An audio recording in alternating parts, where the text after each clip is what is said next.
TRS Clips, the place you arrive at if you just want the best bits of India's smartest podcast, The Ranveer Show. Subscribe, hit that bell icon.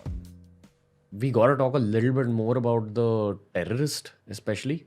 Yeah. Did you have a chance to meet Kasab? Yeah. I was the commissioner of police. I told you after the this. He was hanged only after 4.5 years of the incident. No, our highly democratic government gave him every opportunity by appointing a lawyer and give him every opportunity to defend, and all the due process was followed, and he was duly hung after 4.5 years. He was in the high security prison, and I was the commissioner of police. I had the occasions to meet him and talk to him.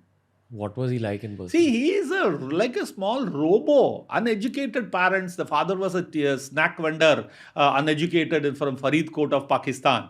And this boy was a 4th class fail, and he worked in a mason's help. He was carrying bricks on his head in a construction site and things like that.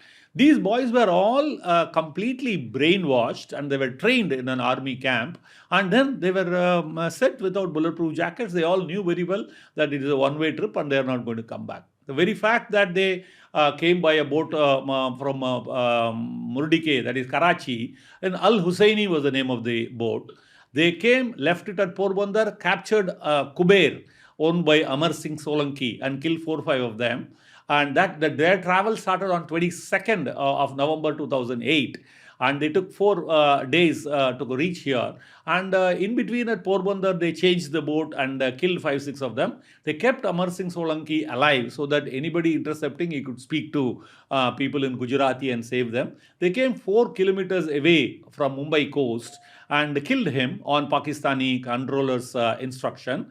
And they boarded a rubber boat, for which they bought a Yamaha motor from Japan, and that was imported into Pakistan. All that investigation tracked it as to what was the route and how they were paid and how they brought this and all. That boat was damaged there so that these guys cannot go back and try to escape. So what I'm trying to say is they were completely brainwashed to go and kill as many Indians as possible. So when you spoke to him, was there any level of guilt at all? Not at all. Not at all. Not at all. Not at all. He was not the one who will feel guilty or anything like that.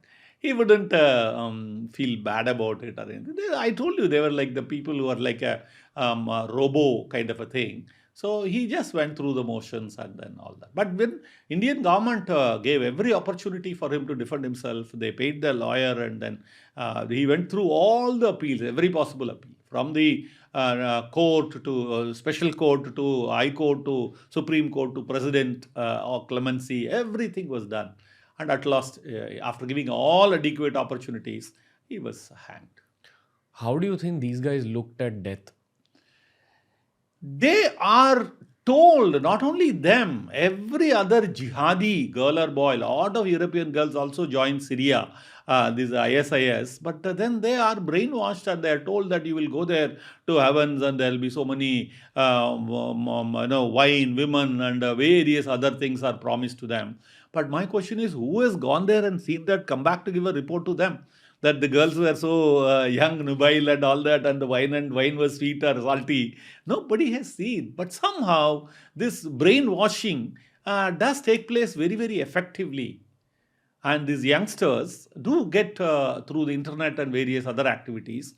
I don't know whether you know that 4 boys from Thane had gone away to Baghdad and other places for joining the ISIS. So much after my retirement in my present office I was sitting, one elderly gentleman who was working in a multinational company had come to meet me, and then I met him. He told, sir, my son is missing from Kalyan, Thane. So I was commissioner of police there for 4 years, so I knew everybody. I called the joint commissioner and asked him, so-and-so boy is missing. He was a very bright officer. He told me, sir, not only him, 3 others, 4 of them have gone together. We have tracked them up to Baghdad. After Baghdad, we have lost track of them because they have gone there to join the ISIS. Out of that, 1 boy has come back there. He is in the prison in the last 2.5 years. 1 allegedly is dead and 2 are somewhere else there. So these boys were radicalized. That's the correct word. Brainwashing is what I used earlier, but radicalization is the correct word. These are all radicalized through internet, through long distance. So somebody is watching who is visiting such kind of sites and what is their inclination and how do they respond to such kind of temptations, and then they identify and they segregate them and radicalize them. These guys also belonging to that kind of a thing. They would have been given a lot of promise that they will be looked after, their family will be looked after, and much after they attain the glory of in the name of the religion, then they will be looked after and they will remain martyrs and this. And I mean, what all kind of language is used for them, one can imagine. But then they are fully charged to go and face death. I want to bring an example of if these boys are all the poorest in the Pakistani guys.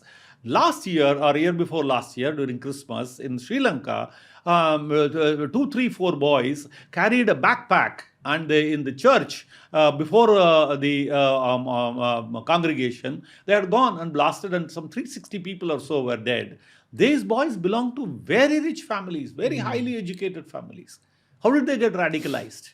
So it is not that poverty or promise to look after the parents and giving money, lakhs of rupees. This is not the only thing which works. Something else also works.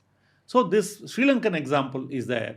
And also I mentioned about lots and lots of girls who had gone to Syria. They were all used as sex slaves only. They were all European girls. They knew what they are up to. Not that they were not knowledgeable. They didn't go and fight a war, but then they were used for other things. Misused for other things, I would say. But then they were knowledgeable about it. They were radicalized, so they were blind to what's happening.